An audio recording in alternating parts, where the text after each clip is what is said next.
My rank when I got out was a corporal.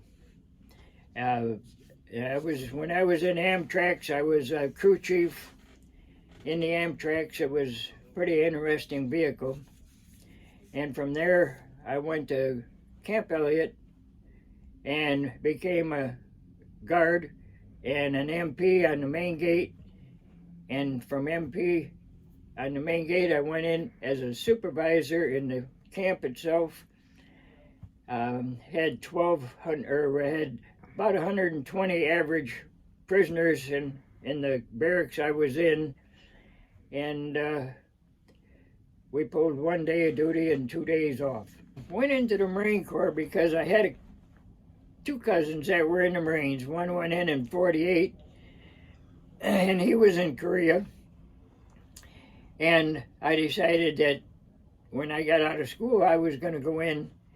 And my other cousin was over there, and then I had a third cousin that was in the Navy aboard a ship shelling inside of Korea. Their range was like 22 miles on their big guns.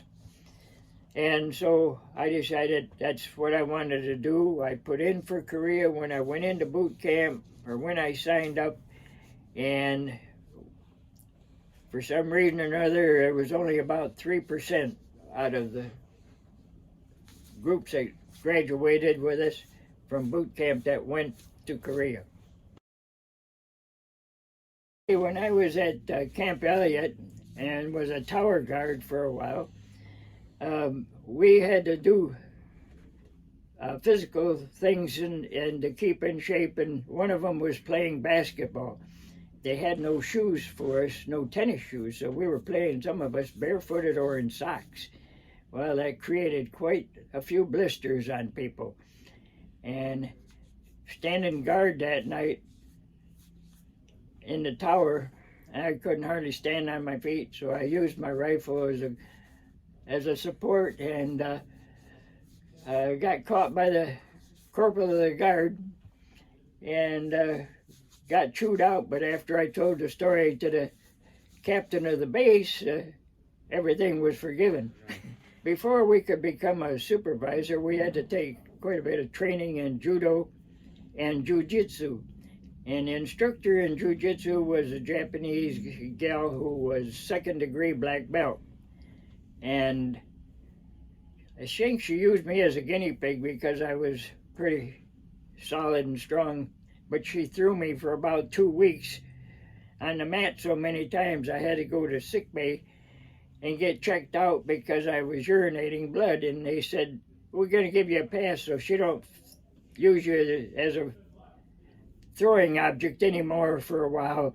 Also, we pulled extra duty, and we had prisoners that we'd take out to clean the brush and everything on the side of the hills and all, and we each had 5 prisoners.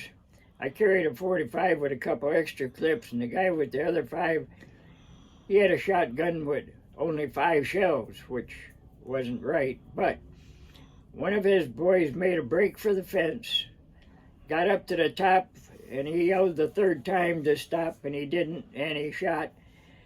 And the guy's shoes, because there was no laces in them, were still left up at the top of the fence, and he hit the ground.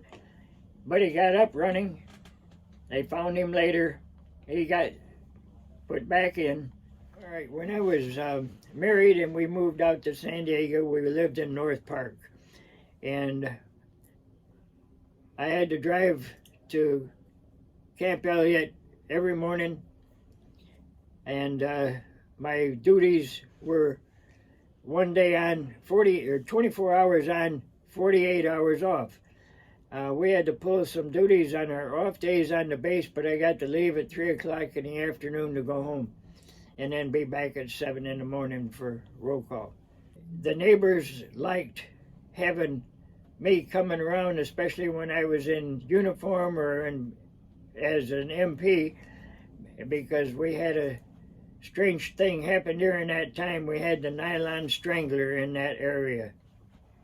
When I was at Camp Elliot, right across the street was Camp Miramar Naval Air Station, at that time the largest in the world inland base. We had a lot of jets flying over every day. Right, our base was the runway sighting, or sighting for their runway. And we lost 17 jets in 1 month because they had flameouts, and they were called the Gutless Cutlass. And we had 18 crashes, but the other one was a prop plane, and he didn't do too bad. He wore the belly out to his shoes. Right, when I was on duty as an MP around the base, we were in a Jeep, and it was like between 2 and 3 o'clock in the afternoon. We had a factory on the base with a lot of civilians working in it. And all of a sudden, we heard this jet coming over, and then you really know what is happening when they lose the sound. And the plane came down in between some old storage barracks, bounced and put a dent in the pavement, and went through a big cyclone fence and piled up about 20 cars. And the pilot got killed in it. And it caught on fire real quick, but we had radioed right over to the base, and they had fire trucks there within minutes. When I became a supervisor inside the prison camp, I was in charge of mess company. I had a friend when we went in who went AWOL as soon as he got out of boot camp because he found out he was going to be doing mess work. So he went to Tijuana and lived there for almost 2 years. And when he came over to see what things were like, the MPs picked him up immediately. And one morning I was reading roll call, came across his name. And here he is, going to spend the rest of his time now in mess company with a dishonorable discharge. Yeah, in 1955, we were doing maneuvers up at Long Beach, California for the public. And we picked up a load of soldiers off a ship. They climbed down the nets into the Amtracs, and we went ashore and let them out, and they did a lot of digging the foxholes and setting machine guns up and firing a lot of blanks. And then on one of the other part of the maneuvers, they had a plane strafing the ships, and he lost control and went into the one ship. There was several casualties there, and to make a long story short, the whole maneuver, we lost 27 people. Well, when I was in Amtracs, they had a lot of special people in there, and mostly farm boys because they've driven all kinds of equipment.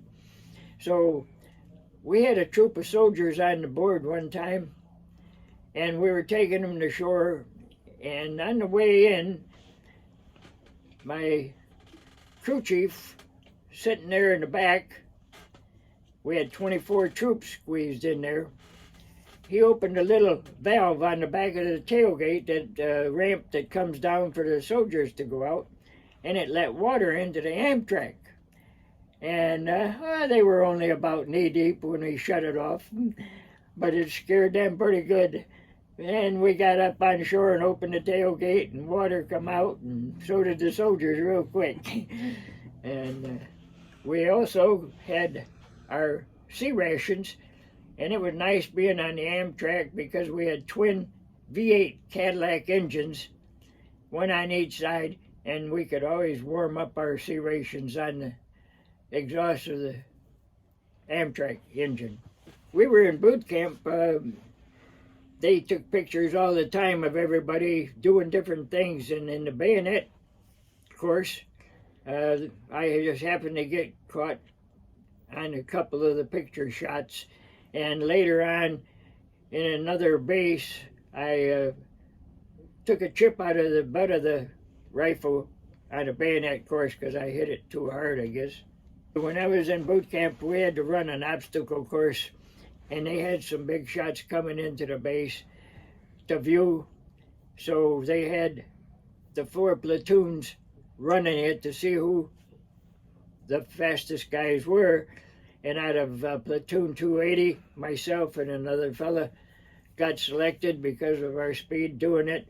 And we had 8 guys that were supposed to run it for the big shot, so we trained all week for them to get there on the weekend, but they didn't show up.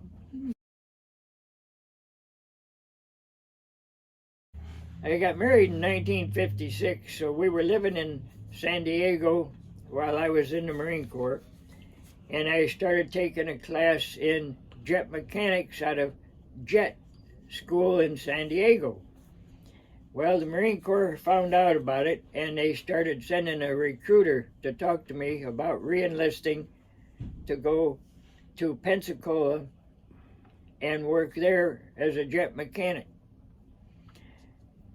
But I asked them why I didn't get my sergeant stripes to learn what it was like to live like a sergeant for a while before I went there. And we went right up to the last day of discharge. They wouldn't give me my stripes unless I re-signed, so being stubborn like I am, I says, no. 2 days later, in the shipyards in San Diego. Okay, when I got out of the Marine Corps and all, it was probably several years before I thought too much about it, but later on in life, if I had to do it over again, I'd join the Marine Corps again. And now that I'm affiliated with several of the guys in the American Legion and the VFW, I definitely would go in again. In the American Legion, it'd be nice if we could get more people to join.